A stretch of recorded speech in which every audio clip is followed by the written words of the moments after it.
Vous allez pénétrer ce soir dans un univers fantastique, fait d'inventions cocasses, d'effets spéciaux délirants et de créatures extraordinaires. Le Théâtre du Vieux Colombier et la troupe de la Comédie Française vous proposent en effet l'adaptation sur scène du chef-d'œuvre de Jules Verne, 20 000 lieues sous les mers. À partir de ce jour, vous entrez dans un nouvel élément. Et vous verrez ce qu'aucun homme n'a encore vu. Pardonnez-moi, monsieur l'officier, mais de quel nom doit-on vous appeler? Je suis le capitaine Nemo. Et vous êtes à bord de mon sous-marin, le Nautilus. Le spectacle, qui a reçu le Molière de la création visuelle, est né grâce à l'imagination de Christian Eck et de Valérie Le Sort. Ils partagent tous deux une passion pour les marionnettes et le cirque, et ils nous emmènent à bord du Nautilus, à la découverte des aventures du capitaine Nemo, cet homme qui a fui le monde et qui a fait de son sous-marin une machine de guerre capable de provoquer des naufrages sur toutes les mers du globe. Les 3 passagers d'une frégate ainsi harponnée vont se retrouver prisonniers de Nemo, qui va les entraîner dans un tour des profondeurs. Les personnages de ce roman d'anticipation génial croisent toutes sortes d'animaux imaginaires. Poissons des abysses, poulpes géants, méduses fluorescentes. La scénographie d'Éric Ruff fait merveille. On replonge dans l'enfance, on rit, on est surpris par la magie des manipulations. C'est un enchantement. Bonne plongée à bord du Nautilus et bon spectacle.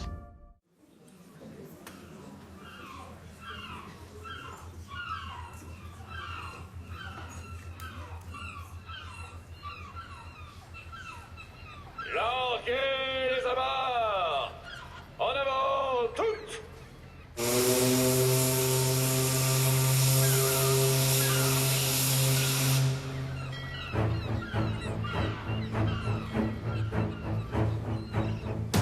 Tout commence en 1866. La peur règne sur les océans. Plusieurs navires prétendent avoir rencontré un monstre effrayant. Mais quand certains d'entre eux rentrent gravement endommagés après avoir heurté la créature, la rumeur devient certitude. L'Abraham Lincoln, l'un des meilleurs 3 mâts de la marine des États-Unis, se met alors en chasse pour débarrasser les mers de ce terrible danger.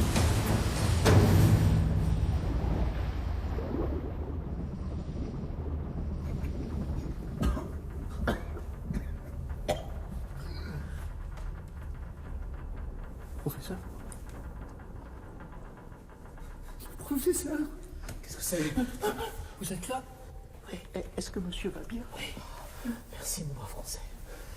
Où sommes-nous, professeur? Je n'en ai aucune idée. Est-ce que le monstre nous aurait éloignés? On dirait que ça respire. N'approche pas. Ou tu vas tâter le harpon. C'est vous, Ned? Conseil, c'est vous? Oui. Où sommes-nous? Où est le reste de l'équipage? Hé, regardez!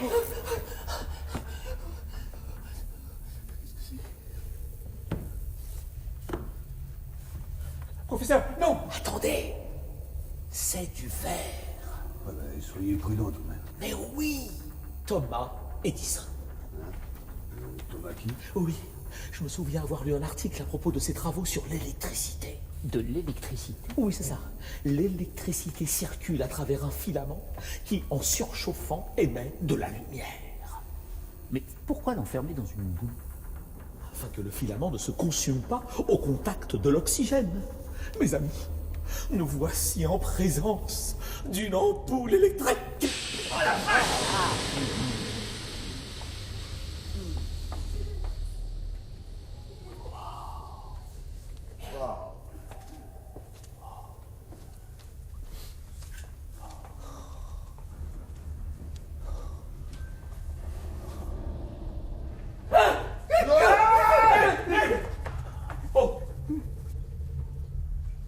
Monsieur l'officier, laissez-moi me présenter, je suis le professeur Pierre Aronnax, naturaliste au Muséum d'Histoire Naturelle de Paris. Ah oui, et voici Conseil, mon serviteur, et Ned Land, maître harponneur. C'est un ami.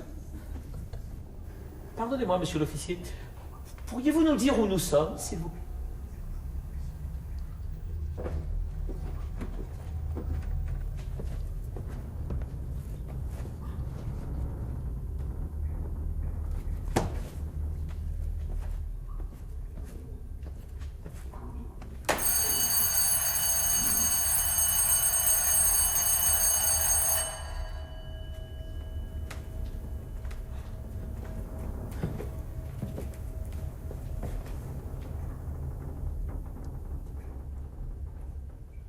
monsieur raconte toujours notre histoire. Oh, bonne idée, conseil.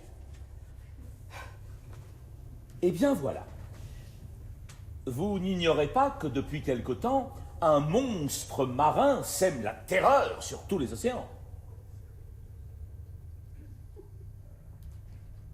Et donc, afin de neutraliser cette bête, mes compagnons et moi-même avons été enrôlés à bord de l'Abraham Lincoln.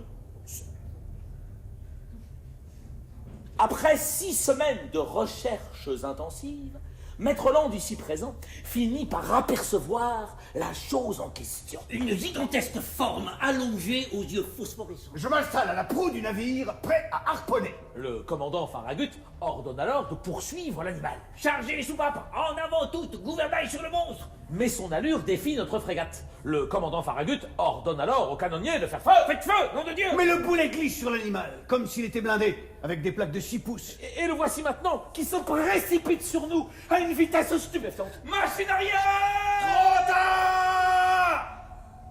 Un choc épouvantable nous arrache du bastingage et nous précipite à la mer. Quant à la suite, c'est un grand trou noir. Il semblerait que nous ayons perdu connaissance. Et nous n'avons aucune idée de l'endroit où nous nous trouvons. Philippos!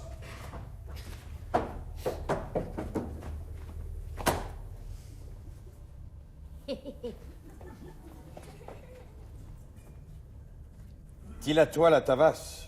La tabasse colico, capitaine. Colicossi, Philippos. Colicossi. Colicossi, la tabasse. Didis, capitaine. Qu'est-ce que c'est que ce charabia? Visiblement, ces personnes ne nous comprennent pas. Si vous voulez, je sais un peu l'anglais. Mais oui, peut-être se fera-t-on comprendre dans cette langue à peu près universelle.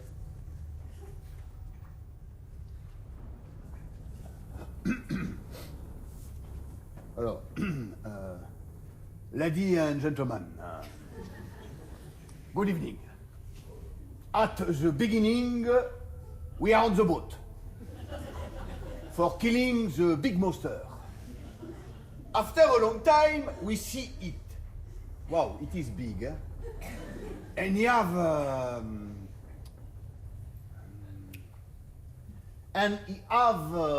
lumière dorée. Suddenly, the big fish attack us, but I am not afraid. I harpoon him. But it is hard, like metal. What it is, huh? I think. Bon, suddenly, we fall on the water. The big monster fonce sur moi. Alors je le fight. Avec mes poings nus, c'est pas une boîte de conserve qui va me dicter sa loi. Maître Land, bien que votre anglais soit excellent, ces personnes n'ont pas l'air d'en comprendre un seul mot. Si monsieur m'y autorise, je peux raconter la chose en allemand. Ma foi, essayons, conseil.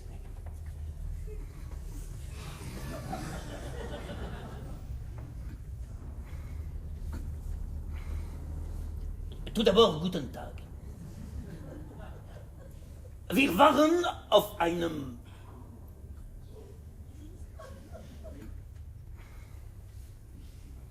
Bateau, comment on dit bateau déjà? Schiff. Wir waren auf einem Schiff. Und ein großes Monstrum zu toten... Oh là là. Achtung! Katastrophe! Oh, wir haben ein großes Problem! Scheiße!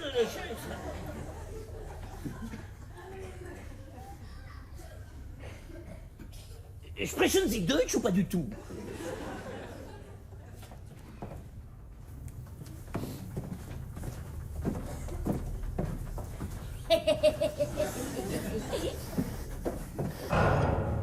C'est une infamie! Comment on leur parle français, anglais, allemand à ces coquins-là? Il n'y en a pas un qui ait la civilité de nous répondre. Tâchons d'attendre avant de nous forger une opinion. Ouais, pour moi, mon opinion est toute faite. Ce sont des coquins. Bon, mais de quel pays? Du pays des coquins! Non, mais vous voyez pas qu'ils ont une langue à eux, là? Une langue inventée!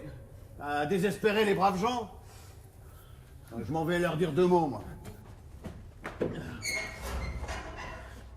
Fermez. Pas de conclusion hâtive. Peut-être existe-t-il une autre issue. Je vois une autre porte, là. Prisonnier. Prisonnier, mais pourquoi nous enfermerait-on? J'imagine que je vais rester là sans rien faire, cette bande de pirates. Bande de pisse-froid. Prêt.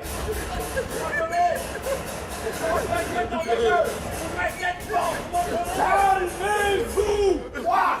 Me calmer. Quand on me retient prisonnier.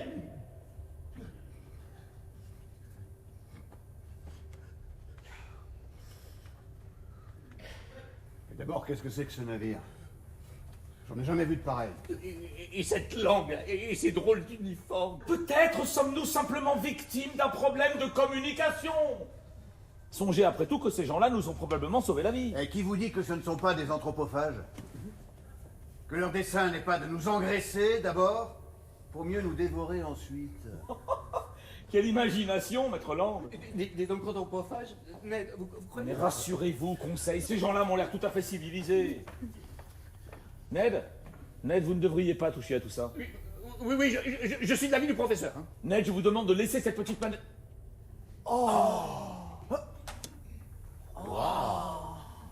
Allez, hop. Et zou. Oui, bon, ça suffit maintenant. Ned, je vous en prie, arrêtez De tout tripoter comme ça. C'est moi qui ai touché. Non, mais vous avez vu. Non, mais vous avez vu. Maintenant, il y a une petite fuite.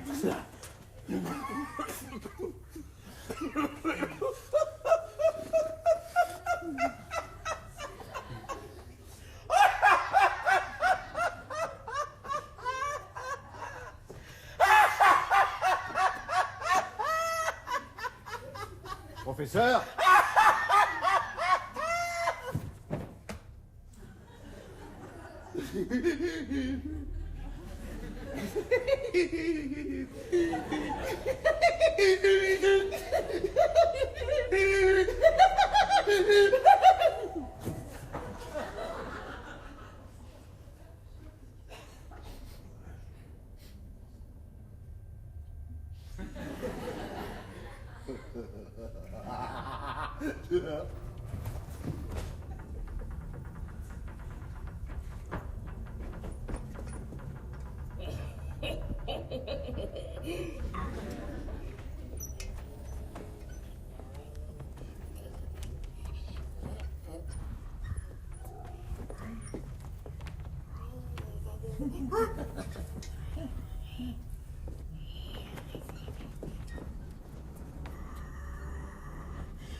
Professeur Aronnax. Pipos, coming to you. It is capitaine.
Pardonnez-moi. C'est...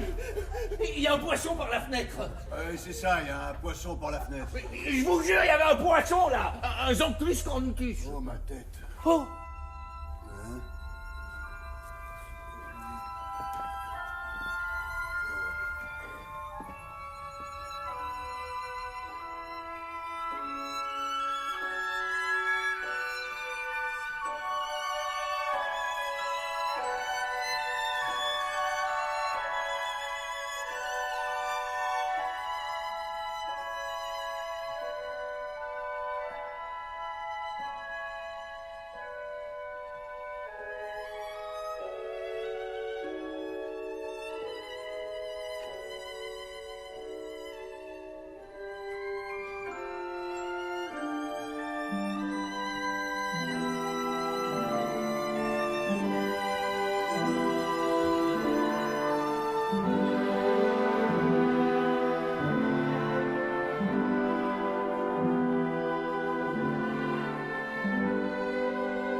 Messieurs, cette fenêtre est un hublot.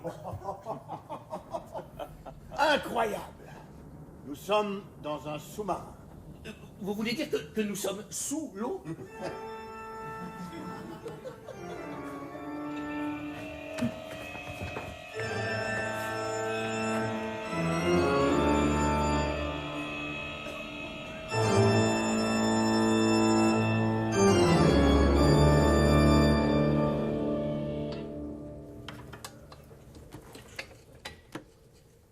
Messieurs, sachez que je parle le français, l'anglais, l'allemand et bien d'autres langues. J'ai donc pu vous répondre dès notre première entrevue. Alors pourquoi vous l'avez pas fait? Pourquoi nous avoir drogués? Les plus fâcheuses circonstances vous ont mis en présence d'un homme qui a rompu avec l'humanité. Vous êtes venu troubler mon existence. Involontairement. Involontairement? Est-ce involontairement que l'Abraham Lincoln m'a chassé sur toutes les mers? Est-ce involontairement que vous avez pris passage à son bord? Est-ce involontairement que vos boulets ont rebondi sur la coque de mon navire? Est-ce involontairement que Maître Land m'a frappé de son harpon? Ouais, ben j'hésiterai pas à recommencer. Mais taisez-vous, bon sang!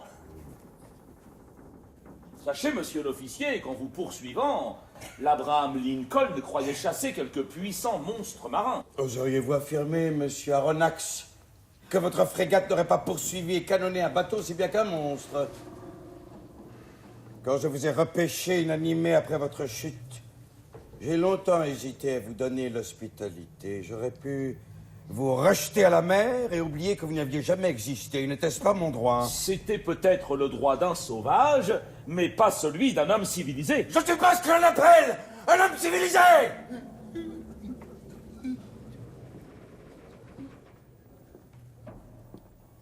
J'ai rompu avec l'humanité tout entière pour des raisons que moi seul ai le droit d'apprécier.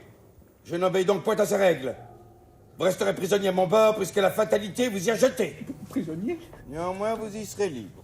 Pardonnez-moi, monsieur l'officier, mais cette liberté n'est-elle pas celle que tout prisonnier a de parcourir sa prison? Elle ne peut nous suffire. Il faudra qu'elle vous suffise.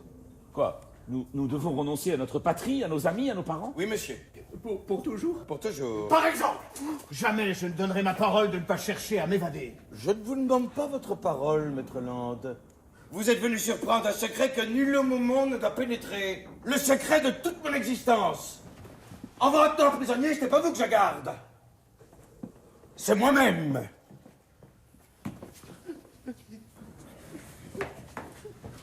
Sachez que je vous connais, monsieur Aronnax.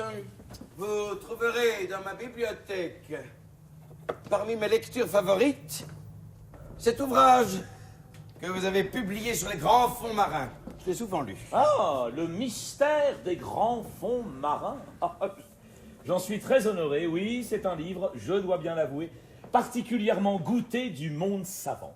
Car il met... Vous avez poussé votre étude aussi loin que vous le permettez la science terrestre. Mais cet ouvrage est incomplet. Laissez-moi donc vous dire, monsieur le professeur, que vous ne regretterez pas le temps passé à mon bord. Vous allez voyager au pays des merveilles. À partir de ce jour, vous entrez dans un nouvel élément. Et vous verrez ce qu'aucun homme n'a encore vu. Pardonnez-moi, monsieur l'officier, mais de quel nom doit-on vous appeler? Je suis le capitaine Nemo. Et vous êtes à bord de mon sous-marin, le Nautilus. C'est donc vrai. Nous sommes dans un sous-marin. Messieurs, je vous propose de passer à table. Avec la plus grande joie, capitaine Nemo. Professeur, il est hors de question que je dîne avec mon geôlier. Enfermé pour toujours. Bon, écoutez, nous mourrons de faim. Alors mangeons, buvons, reprenons des forces, et nous réfléchirons après. C'est vrai que je suis affamé, moi. Pas vous, Ned? Ben, certes, oui. Eh, comptez pas sur moi pour faire la conversation. Oui, ben, ni moi non plus. Monsieur,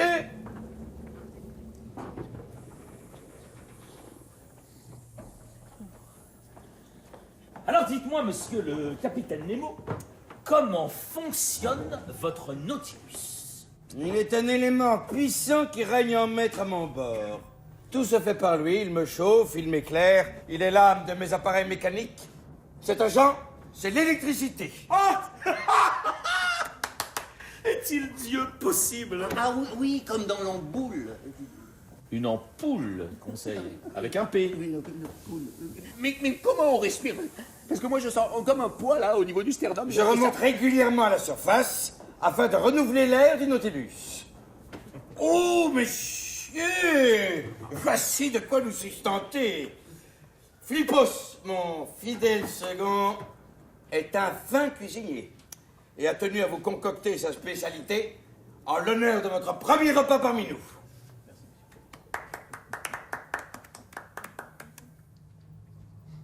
Vous savez, pour moi, la mer est tout. Elle couvre les 7/10 du globe terrestre. Son souffle est pur et sain. C'est un immense désert où l'homme n'est jamais seul, car il sent frémir la vie à ses côtés.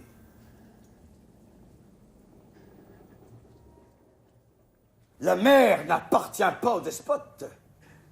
Certes, à sa surface, ils peuvent encore s'y battre, s'y dévorer, y transporter toutes les horreurs terrestres.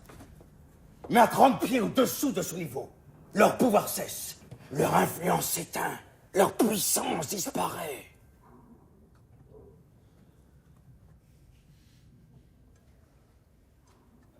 Mais vivez! Vivez au sein des mers! Là seulement est l'indépendance, là je ne connais pas de maître. Là je suis libre. Mais, Flippos! Cousoum. Alors, qu'est-ce que quoi? Tutti frutti, parapicadiprouloute. Macédoine de mandibule avec sa guerre d'huître et... Conque à toi la poiscaille, à la quoi ta stipette. Bernie concassé avec son émulsion de semences de cétacés. La cochaille. Grosse appétit.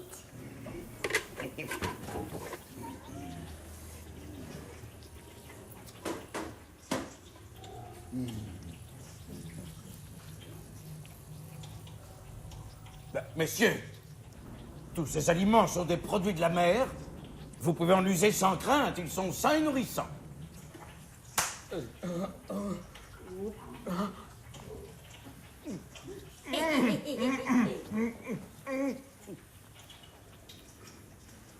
Je me délecte.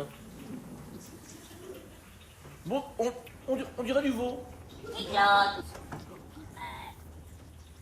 Ah, sachez, maître Land, que ce lait fourni par la mamelle d'une éléphante de mer. Ça pique.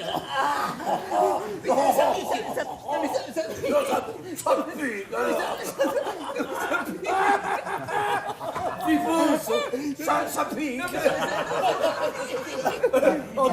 En tout cas, messieurs, après le repas, si vous le souhaitez, je suis à votre entière disposition pour la visite des Nautilus. Avec joie, capitaine. Mais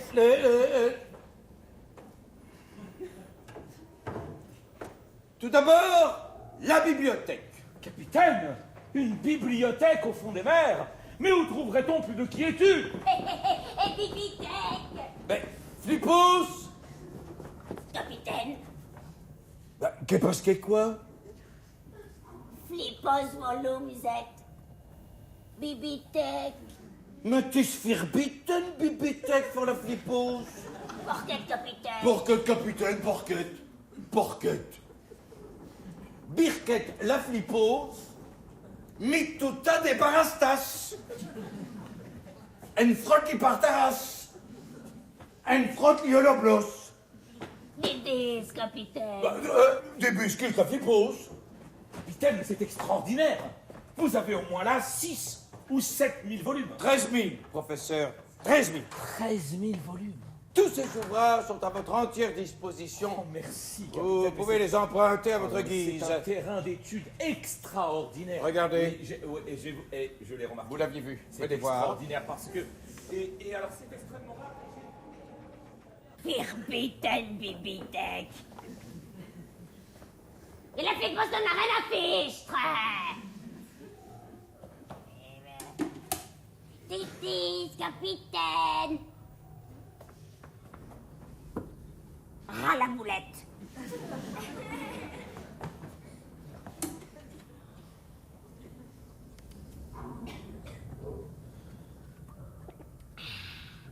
Ça pique.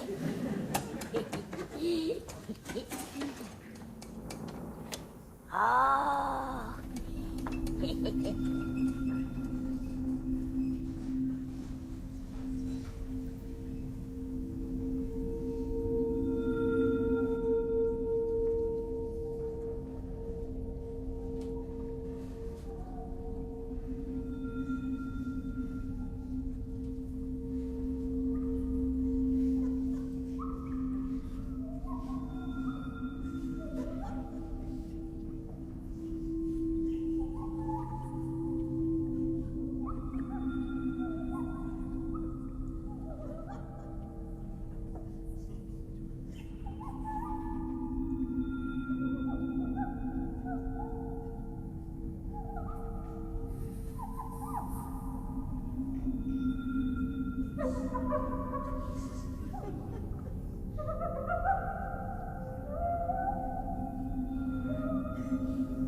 Flippos parfit, Flippos parfat, tutti masticati inutilus e masticassi masticioso.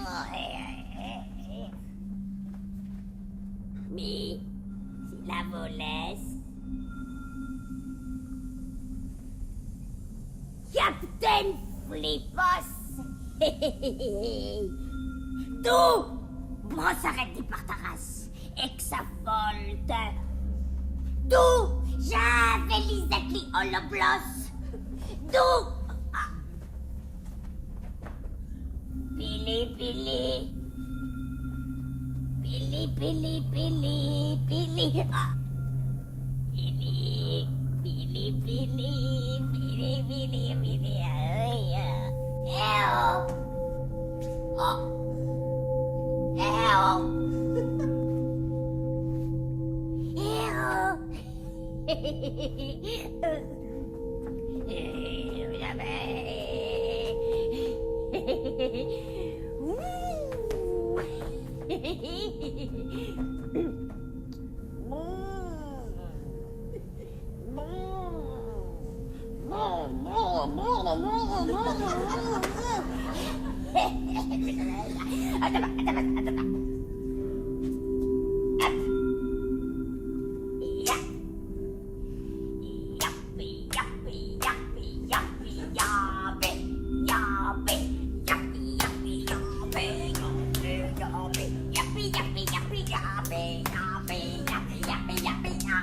Non, non, non!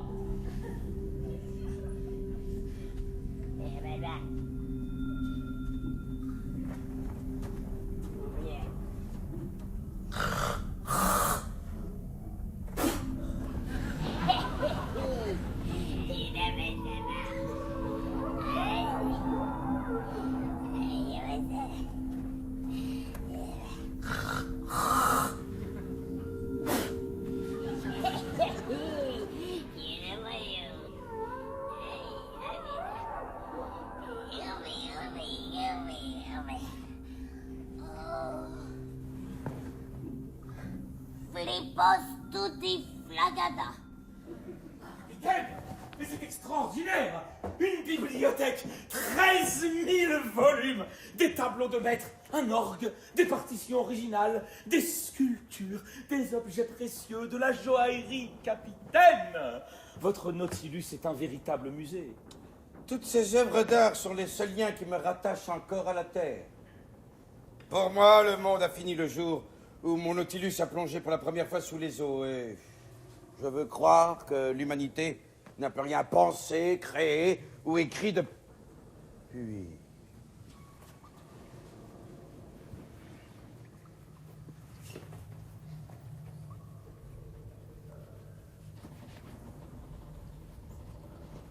Flippos.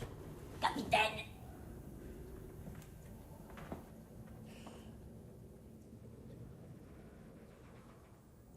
Que merdas tutti la partaras? Non lo sabes. Non lo sabes. Li partaras no dos propas. Sidis, capitaine. Li partaras totas propas. Flippos tutti brossaret. Brossaret? Microbos? Frat! Frat li partaras! Scutsum. Frat! Molos tapas, capitaine, molos tapas. Frat!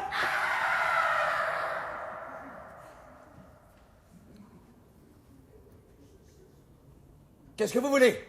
Je ne supporte ni la crasse, ni le désordre. Et cet imbécile a la vivacité d'une anémone.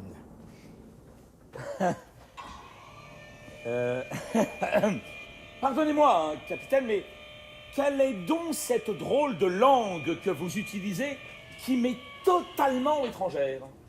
Mes hommes viennent des quatre coins du monde.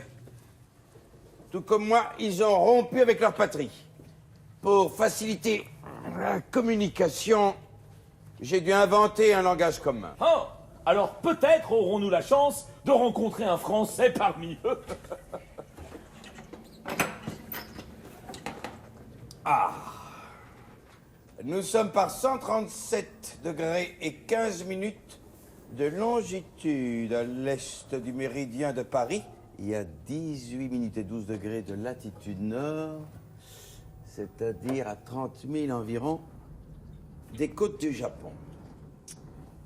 Vous êtes actuellement en placement de bord du Nautilus. Je vous demanderai une raison permettant d'aller en Sainte-France, parce qu'on a mieux le temps, bien entendu, en plus intense. J'aime le ciel, nous n'avons pas le temps de ce fort à manger de France, avec, bien entendu, de renforcer en cas de vacances. Oui, imagine, on est seul, tout le monde est dans le dans le petit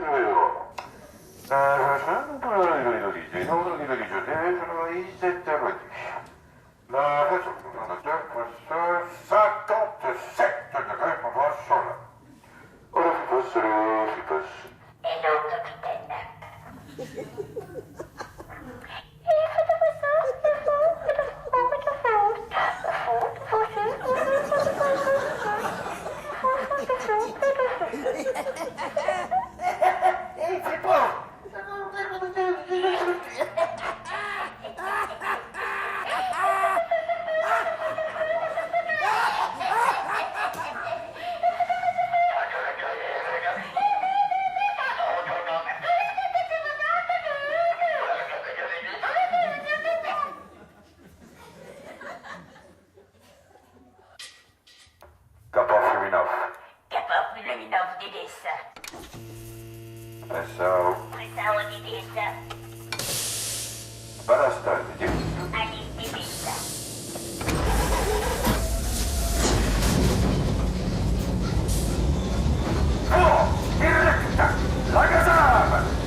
Fulminov. Kappa Fulminov Didis. Pressao. Pressao Didis. Ballast Didis. Ali Didis.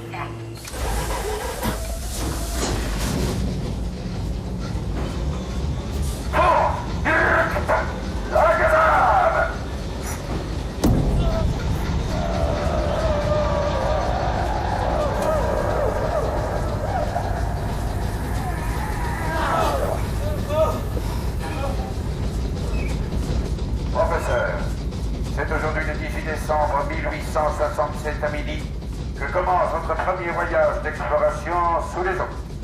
Que Dieu nous garde! Traversant les eaux du Pacifique Nord, le capitaine Nemo entraîne ses 3 captifs vers une destination inconnue. Le professeur Aronnax, passionné par les richesses que lui offrent les océans et le Nautilus, oublie très vite qu'il en est prisonnier. Son fidèle compagnon, Conseil, surmontant ses angoisses, se réjouit de voir son maître épanoui et l'assiste avec enthousiasme dans ses travaux. Quant à Ned Land, il ne rêve que d'évasion. La terre ferme et tout ce qu'elle peut offrir lui manque terriblement. Le 26 novembre, le sous-marin franchit le tropique du Cancer. Il a déjà parcouru 4860 lieues. Oh, ne serait-ce pas merveilleux, professeur, si nous pouvions ramener un de ces spécimens au muséum, hein? Oh, malheureusement, Conseil, ces gracieux zoophytes ne sont que des ombres, des mirages, des illusions qui s'évanouissent et disparaissent en dehors de leur milieu naturel.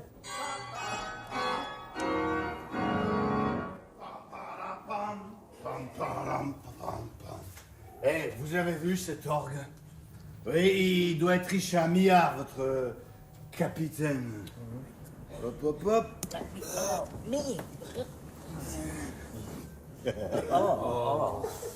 Qu'est-ce que vous faites, Conseil? Je classe les différentes espèces de poissons que nous avons pu rencontrer avec monsieur le professeur. Sachez, Ned, que nous avons eu la chance de croiser des tubipores, mais aussi des astérophons. Ned Des guines vertes, et des cléotes, des télines sulfurées, mais... Moi aussi, je sais classer les poissons, Conseil. Il n'y a pas que vous. Alors, d'abord, il y a les poissons qui se mangent. Ensuite, il y a les poissons qui se mangent pas. Non, mon carnet, Ned. C'est Nemo, ça. Ned. À la niche. Ned, mon carnet. Ned, le professeur, il m'a pris mon carnet. Ned, mon carnet.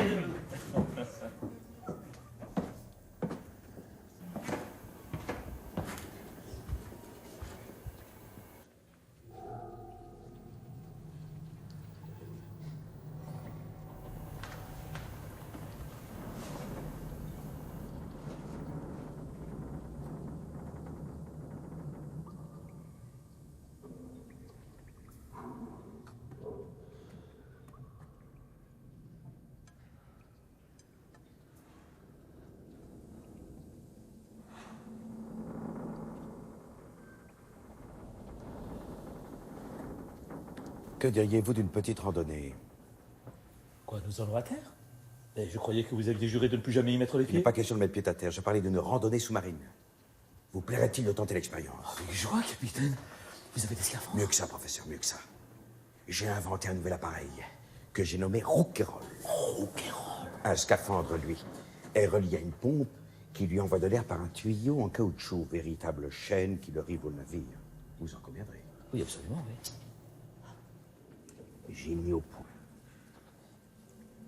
un réservoir en tôle très épaisse qui se fixe sur le dos au moyen de bretelles. Un peu comme un sac de soldat. J'y emmagasine de l'air sous une pression de 50 atmosphères. 50 atmosphères. Ni plus ni moins. 2 tuyaux le relient au casque. L'un sert à l'inspiration et l'autre à l'expiration de l'air vicié. Et voilà le moyen d'être libre. Après vous. Merci, capitaine, merci. Merci beaucoup. Oh, quel prix. Et voilà. Méfiez-vous. L'échelle est glissante.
« 1er décembre, le Nautilus coupe l'équateur et sillonne les charmantes îles des Marquises.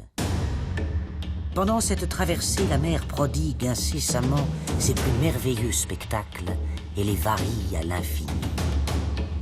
Le 2 janvier 1868, le Nautilus s'avance à fleur d'eau, longeant les dangereux récifs coralliens de la côte australienne. Comme une queue de cétacé, son hélice bat les flots avec lenteur.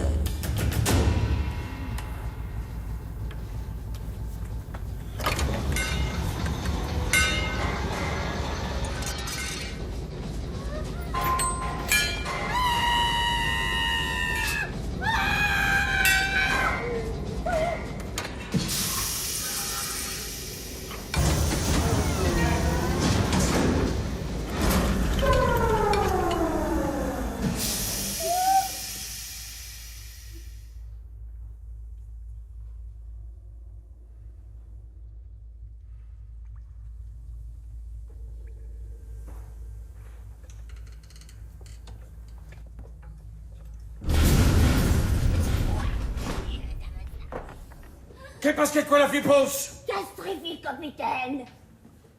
Castrifiquer quoi? Blocaille la caillasse. Blocaille la caillasse? Dixit, Philippos. Dixit, capitaine.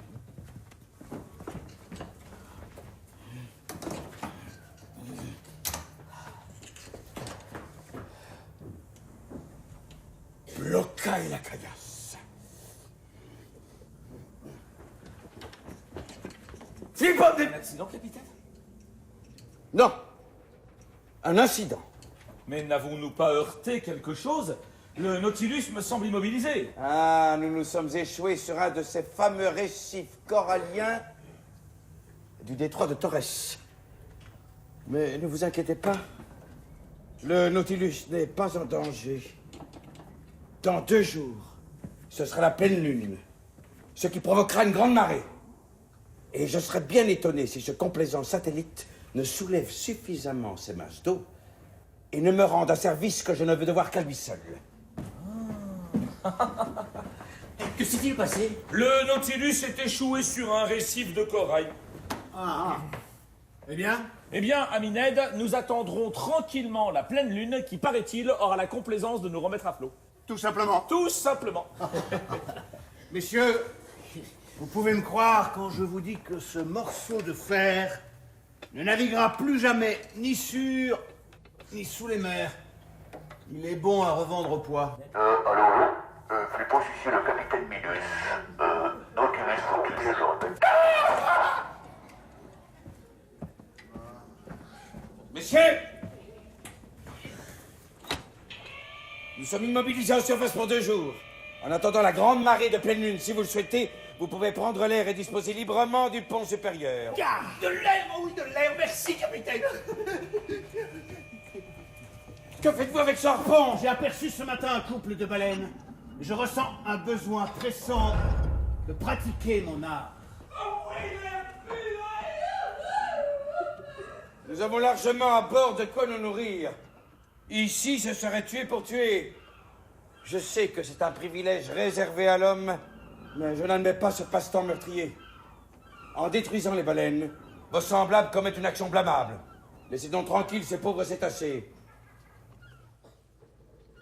L'acharnement barbare et inconsidéré des pêcheurs! Faire disparaître un jour la dernière baleine de l'océan!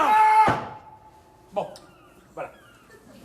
Me permettrez-vous au moins de pêcher quelques-uns de ces malheureux poissons dont la mer est remplie? J'ai vu que vous aviez des cannes. Soit. Hé, conseil! Oui? Ça vous dirait une partie de pêche?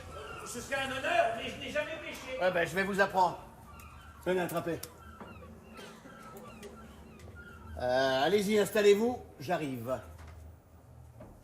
Elle est froide. Bon, allez-y, lancez la canne! Mais pas toute la canne!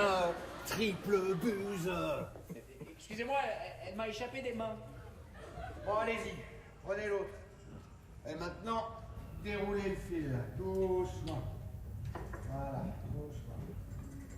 Oui. Voilà, parfait. Faut attendre longtemps comme ça? Conseil, silence et patience sont les deux qualités du pêcheur.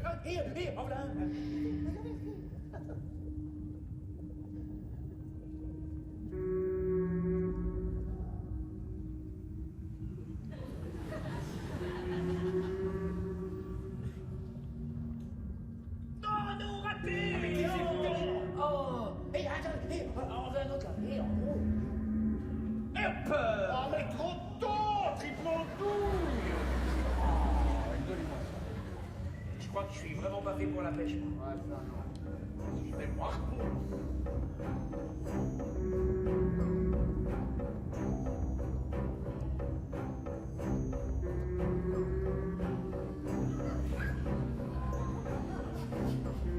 Ah, mais il est complètement malade, ce poisson! Il a voulu me casser les pieds! Ah! Oh!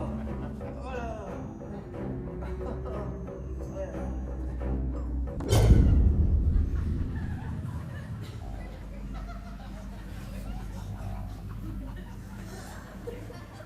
Attendez! N'est-ce pas une île que j'aperçois au loin? Par la barbe du vieux Neptune, vous avez raison! Conseil, c'est une île! Vite! Allons prévenir le professeur! Professeur! Une île, professeur!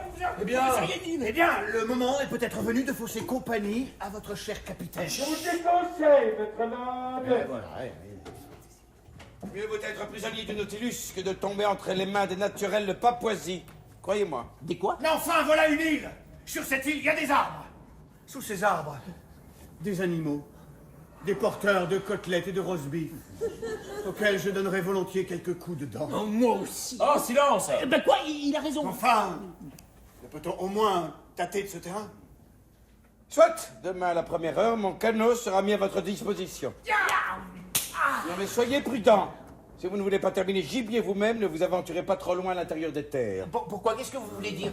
Il me semble que le capitaine Nemo fait allusion aux anthropophages. Oui, monsieur. Des cannibales? Conseil, nous allons manger de la viande. Attendez, qu'est-ce que c'est que cette... À deux pattes, à quatre pattes, à poil ou à plume. Oui, mais les cannibales... Peut-être même du tigre, Conseil. De l'aloyau de tigre. Non, mais tout de même, vous pensez pas qu'il serait plus Vous prudent... vous rendez compte? De la viande fraîche, grillée sur des charbons ardents. Il est vrai que vous me mettez l'eau à la bouche... Bonne mais quand même, nuit, Conseil. Attendez, Ned. Les cannibales, ça mange quoi? Ça mange des gens, non? Ned! Ned!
Matin du 2 janvier 1868.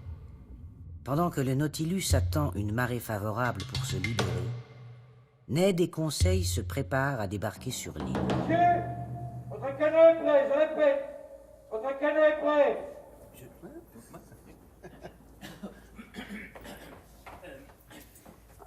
Allô, allô, ici Conseil. Merci pour le canot, hein, je répète. Canot 5 sur 5. Professeur, vous êtes sûr de ne pas vouloir nous accompagner? Oui, oui, merci, je préfère rester étudier dans ma cabine. 1000 millions de palettes blanches! Conseil, des centaines de pirogues remplies de cannibales entourent le Nautilus! Allô, cannibales, des capitaines, des centaines de capitaines! Allô, cannibales! Bon sang, calmez-vous! Mais nom de Dieu! Fermez cette écoutille! Pour ma part, je tiens pas à faire connaissance avec un de ces satanés sauvages. Des sauvages, maître Land? Ou il n'y en a-t-il pas? Et d'ailleurs, sont-ils pires que les autres? Ceux que vous appelez des sauvages, pour ma part...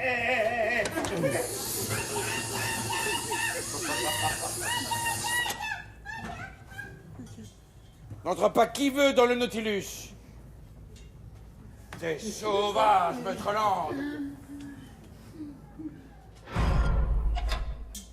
Ces hommes viennent du pays des opprimés. Et je suis encore jusqu'à mon dernier souffle de ce pays-là, vous savez.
Wagula.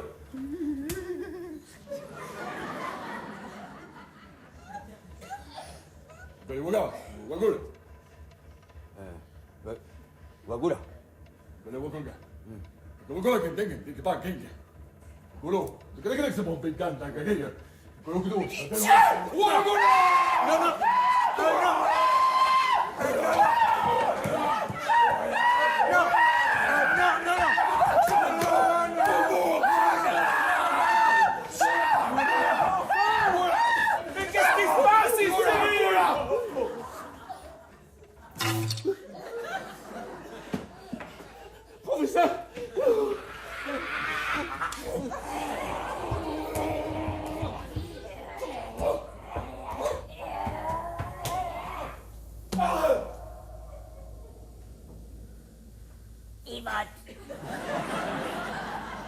Professeur!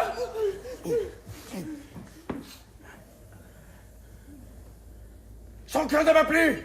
Mais essayez au moins de le sauver! Un bon coup de gnôle, voilà ce qu'il lui faudrait. Attendez, j'ai une idée. Transportons-le là. Mais pourquoi faire? Faites ce que je vous dis. Il est plus lourd qu'un petit baleineau. Maintenant, écartez-vous.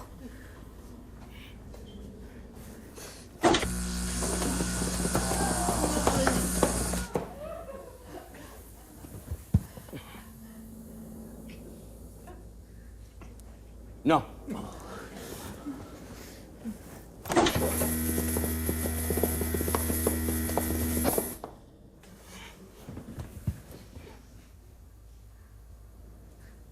Non plus.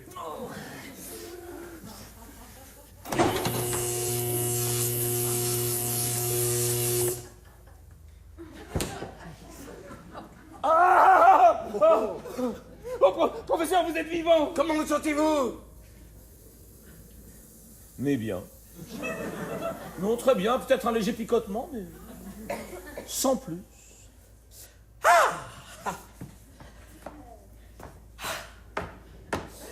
Alors dites-moi, capitaine, comment cet homme a-t-il pu pénétrer dans le pauvre Minus? Vous voulez dire le Nautilus? Hein? Le Nautilus Oui, professeur, le nudiste est entré dans le Nautilus par cette écoutille. Ah! Ça va tant mieux. Conseil, s'il vous plaît, faites-moi le plaisir de m'ouvrir cette petite fenêtre là, parce que fait une de ces chaleurs ici. Mais enfin, monsieur le professeur, c'est pas une fenêtre, c'est un hublot. Bon conseil, arrêtez de m'appeler monsieur le professeur. Alors dites-moi, capitaine, comment se porte votre ami? Quel ami? Votre ami là, la Lune. Ah oui, parce que vous ne savez pas, mais monsieur le capitaine Nemo est en bon terme avec la Lune. Attention, hein? Ah, vous n'êtes pas au courant? Eh ben, figurez-vous, il lui a demandé de venir. N'est-ce pas, capitaine? Professeur, je crains que vous ne vous égariez. Ah non, non, non, non, non, non, non! Il lui a donné rendez-vous et tout, hein? L'attraction des masses, hein? Petit chenapan, va. Alors après, il paraîtrait que Madame la Lune va nous sauver. Parce que...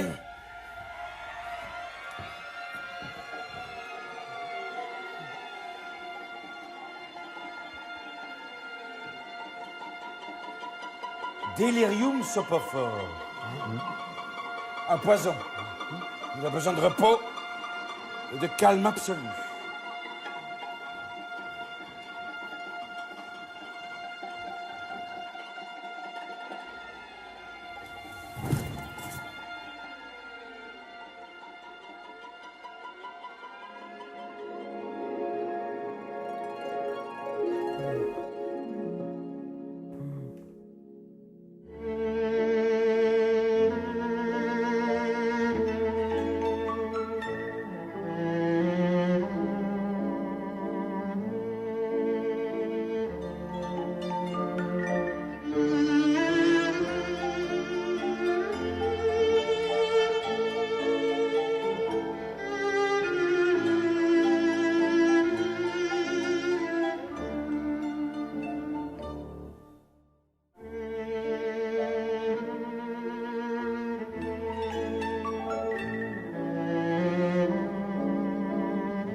L'effet du poison dissipé, le professeur Aronnax recouvre toutes ses facultés intellectuelles.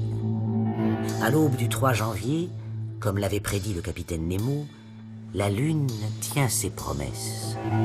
Elle provoque une grande marée qui renfloue enfin le Nautilus. Le 29 janvier, 3 mois et 7500 lieues après leur départ, le Nautilus entame la traversée de la mer Rouge. Après avoir traversé la mer des Sargasses et dépassé le Cap Horn, il atteint les mers australes. À l'aide de son éperon, le Nautilus parvient à creuser un chenal à travers les vastes icefields cimentés par le froid.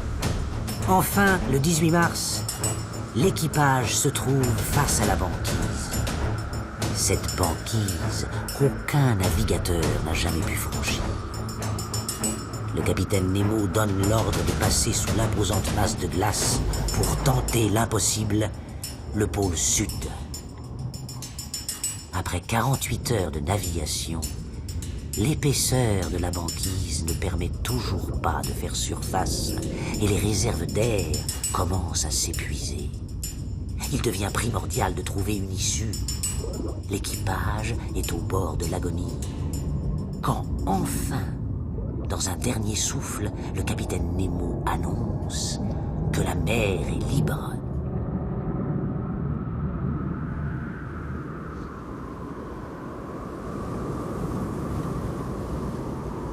Moi, le capitaine Nemo, le 21 mars 1868, j'ai atteint le pôle sud et je prends possession de cette partie du globe.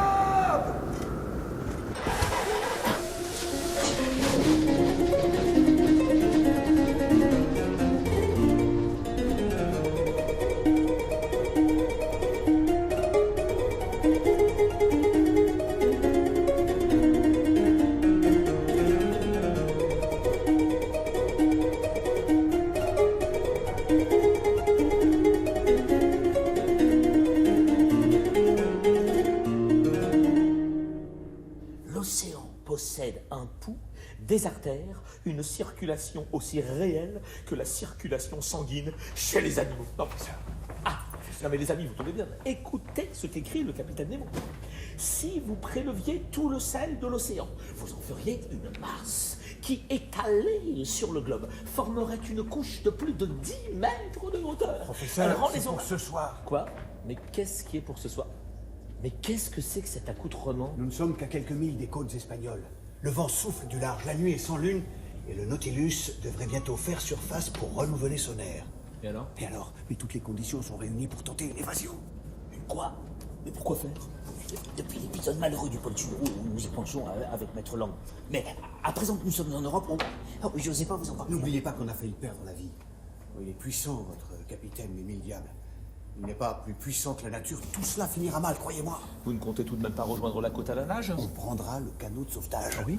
Et comment le détacherez-vous du Nautilus? Et je me suis procuré une clé anglaise pour dévisser les écrous.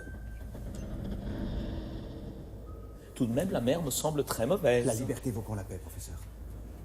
Je laisserai donc mes études inachevées. On ne peut pas rester indéfiniment dans ce sous-marin. C'est peut-être notre seule chance. Vous avez peut-être raison. Je partirai pas sans vous, professeur. Moi non plus. Je ne peux pas vous obliger à finir vos jours ici. Et c'est vrai que l'occasion ne se présentera peut-être pas une deuxième fois. Bon, laissez-moi juste le temps de rassembler toutes mes affaires, de finir toutes mes notes, de lire à peu près. Professeur, il est 8h45. Tenez-vous prêt, nous viendrons vous chercher à 9h.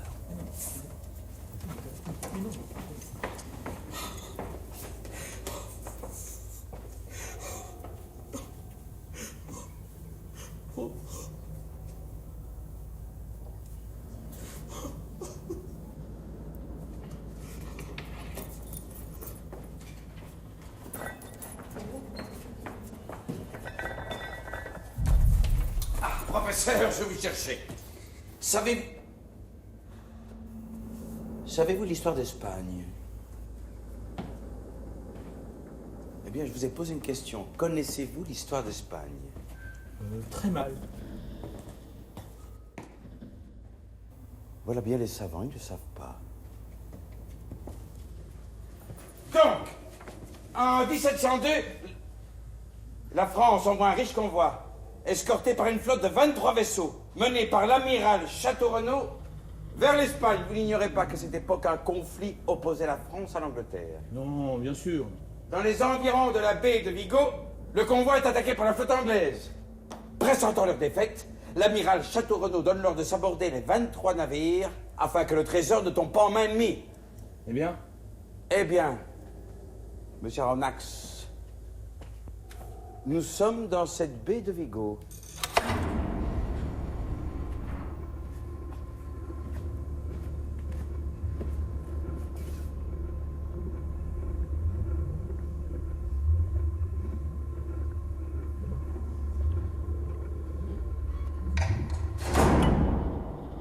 Saviez-vous que la mer contient tant de richesses? Je sais qu'on estime à plus de 2 millions de tonnes la quantité d'argent tenue en suspension dans ces eaux. Je n'ai qu'à ramasser ce que les hommes ont perdu. Non seulement dans cette baie de Vigo, mais encore sur 1000 autres théâtres de naufrage.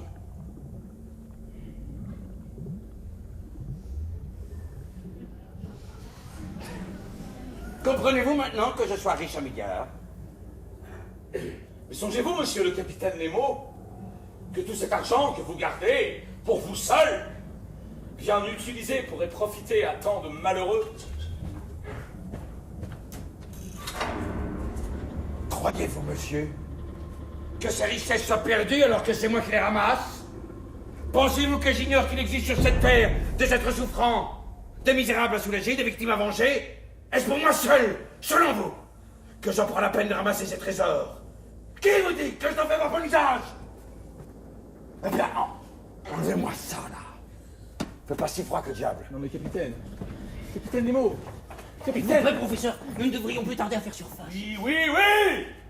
J'étais justement en train de dire au capitaine Nemo, ici présent. Décevez, professeur. Capitaine, je vous en prie. Vous m'ennuyez, Conseil. Mais si vous saviez, comme vous m'ennuyez!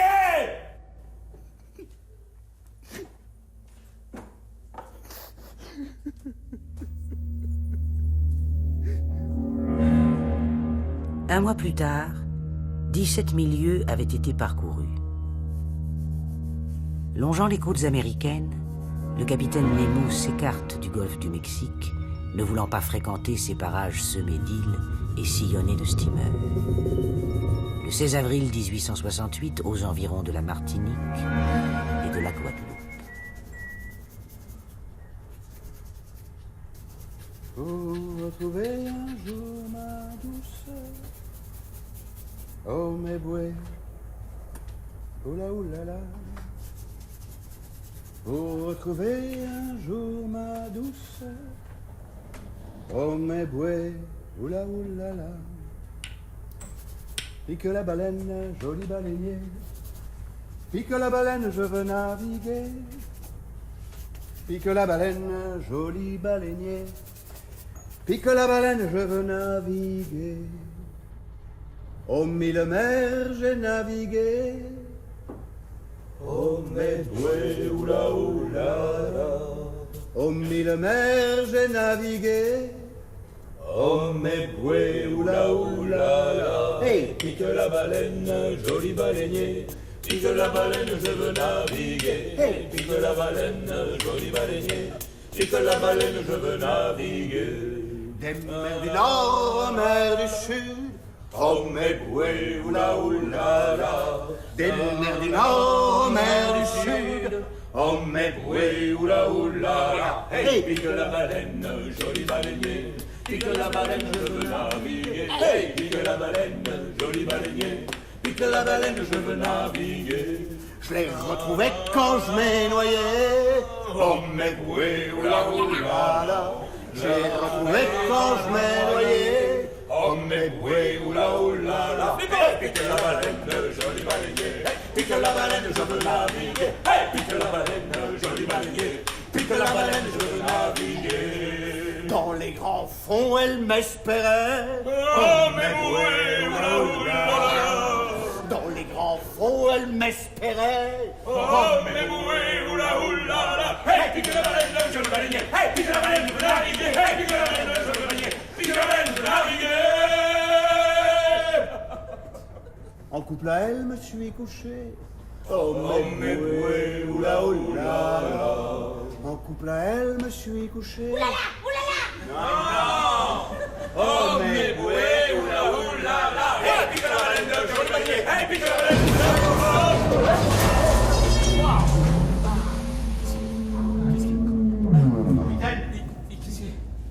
Capitaine! Capitaine! Capitaine! Capitaine Nemo! Oh! Capitaine Nemo! Capitaine Nemo! Capitaine Nemo! Capitaine, que s'est-il passé? Nous avons touché. Non! Mais l'hélice s'est arrêtée! Les mandibules d'un kraken se sont engagées dans ses branches! Les mandibules d'un quoi? Mais d'un poulpe géant! Misère! Un kraken, légende de marin, tout ça. Cette légende, comme vous dites, Maître Land, mesure 28 mètres de long et pèse dans les 50 tonnes! Misère! Que pouvons-nous faire? Vider les ballasts, remonter à la surface et combattre cette vermine au corps à corps! Balastas! Casse-réfi, capitaine! Limastar, grosse pambos, tracasse du Nautilus. Ah, regardez! Messieurs, la situation est grave et je vais faire appel à votre courage. Bloquez toutes les issues. Maître Land, écoutez Nord. Les grosses bêtes, ça me connaît, Didis. Professeur, écoutez Chic. À vos ordres, capitaine! Conseil, écoutez Ventral. Oui, oui! Philippos. Parfaite.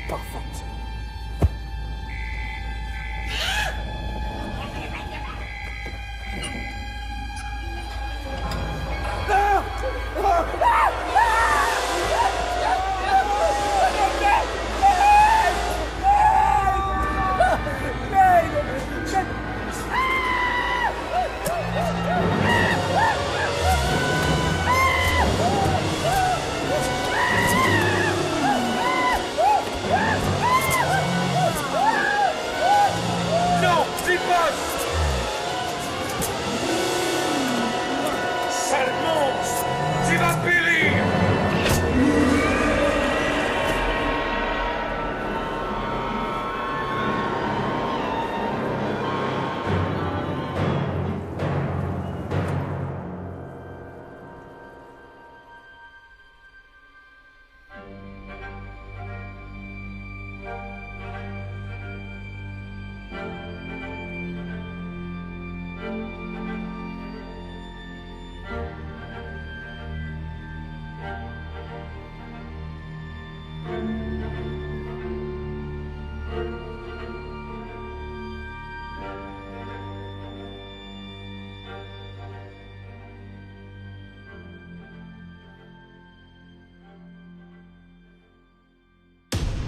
Le Nautilus ne garde plus de direction déterminée. Bien que son hélice soit à présent dégagée, il s'en sert à peine. Il ne peut s'arracher du théâtre de sa dernière lutte, de cette mer qui a dévoré l'un des siens. Le capitaine Nemo, affecté par la mort de son second, ne quitte plus sa cabine. 10 jours se passent ainsi. Puis, le sous-marin reprend sa route vers le nord.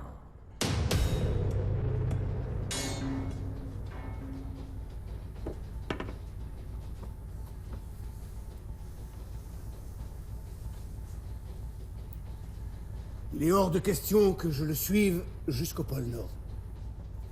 Mais que faire, Ned?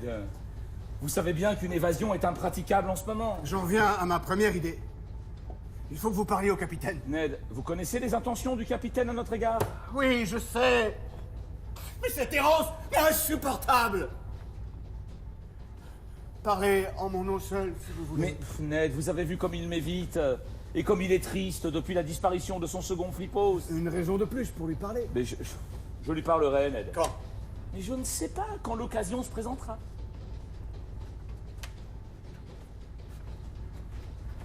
Où allez-vous, Ned? Je vais parler au capitaine. Laissez-moi faire, je lui parlerai demain. Aujourd'hui. Aujourd'hui.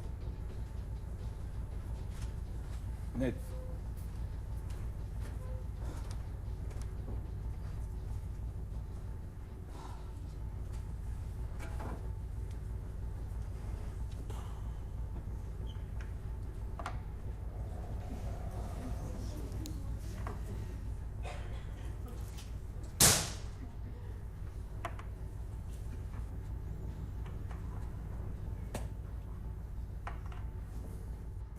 Gagé.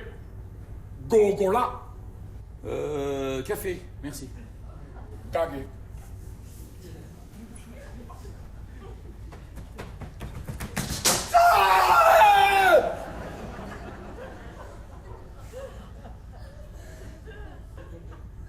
Gagul.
Gagé.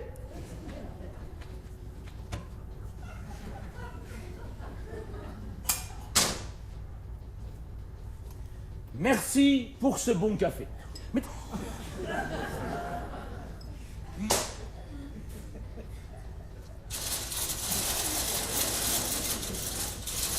Mais non, ça roule. Ça roule. Non mais ça roule. Mais non mais ça roule. Cagoule.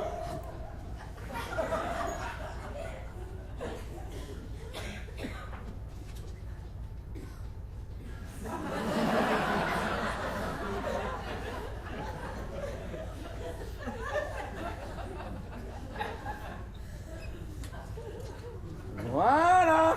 Ça roule.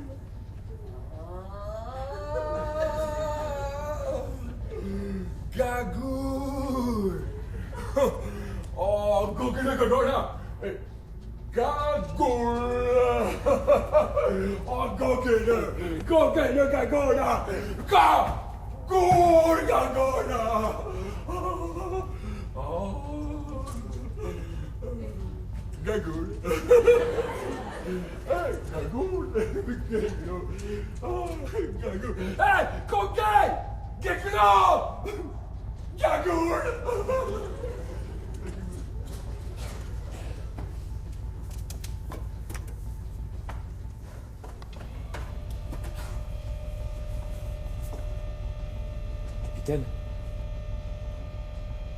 Capitaine, j'ai à vous parler. Je viens vous demander au nom de mes compagnons, comme au mien, si votre intention est de nous garder avec vous pour toujours.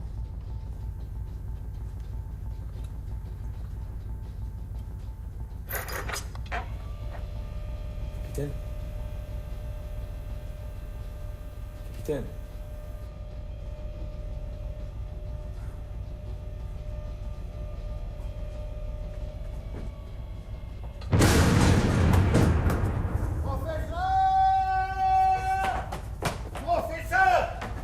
Une détonation. Je vais voir ce que c'est. C'était quoi ça? Je sais pas. Mais c'était quoi ce boom? Je ne sais pas. Restez là, conseil, j'y vais seul.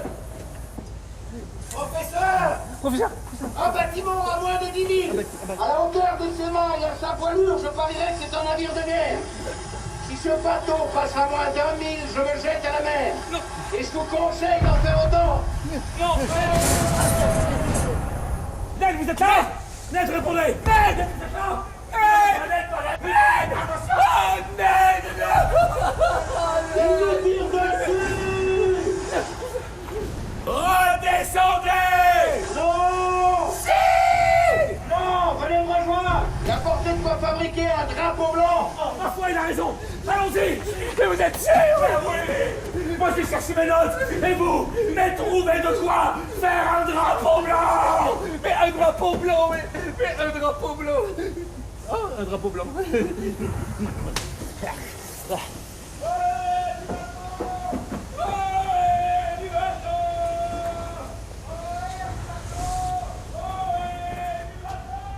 Misérables! Descendez! Vous et vos compagnons, descendez! Je vais couler ce navire! Si je le ferai! Et ne vous avisez pas de me juger! Pour la dernière fois, descendez! Soit! Vous l'aurez voulu. Non, capitaine, par pitié. Ne nous abandonnez pas sur le pont. Capitaine, ouvrez les coutilles. Ouvrez les coutilles! L'attaque est venue.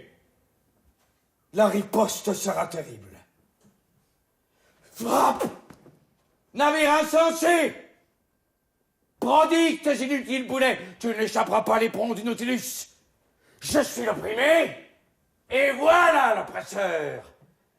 C'est par lui que tout ce que j'ai aimé, chéri, vénéré est mort.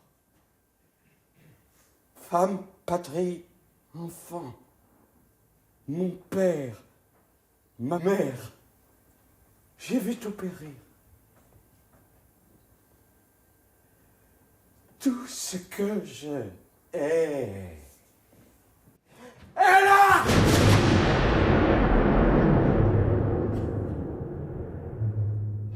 Mon vrai nom est le prince Dakkar, fils d'un raja d'un territoire indien alors indépendant. Mon père, dès l'âge de 10 ans, m'envoya en Europe afin que j'y reçus une éducation complète, dans la secrète intention que je puisse lutter à armes égales contre les Anglais, oppresseurs de mon pays. J'y restai 20 ans à étudier passionnément les arts et les sciences. En 1849, je revins en Inde et me mariai à une noble indienne. J'en eus 2 enfants que je chérissais. En 1857, je fus à la tête de la grande révolte des Sipahs. Je mis mes talents et mes richesses au service de cette cause et me battis au premier rang. Le nom du prince Dakkar fut illustre alors. Ma tête fut mise à prix. Je fus blessé 10 fois, mais ne pus trouver la mort. On assassina mon père, ma mère, ma femme et mes enfants. Le pays retomba sous la domination de l'Angleterre. Seul désormais, pris d'un immense dégoût pour tout ce qui portait le nom d'homme, j'ai réuni les débris de ma fortune et mes plus fidèles compagnons afin de concevoir le Nautilus et fuir le monde civilisé à jamais. J'ai fait le bien que j'ai pu et le mal que j'ai dû. La patrie, c'est là que l'on doit mourir. Et moi je mourrai loin de tout ce que j'ai aimé. Je mourrai d'avoir cru que l'on pouvait vivre seul. Et je ne désire pas voir d'autre tombeau que le Nautilus. Capitaine Nemo.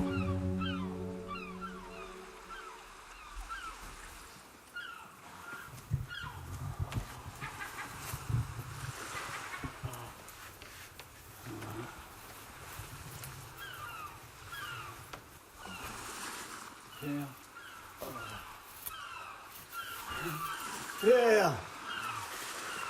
Pierre! Ah bah non!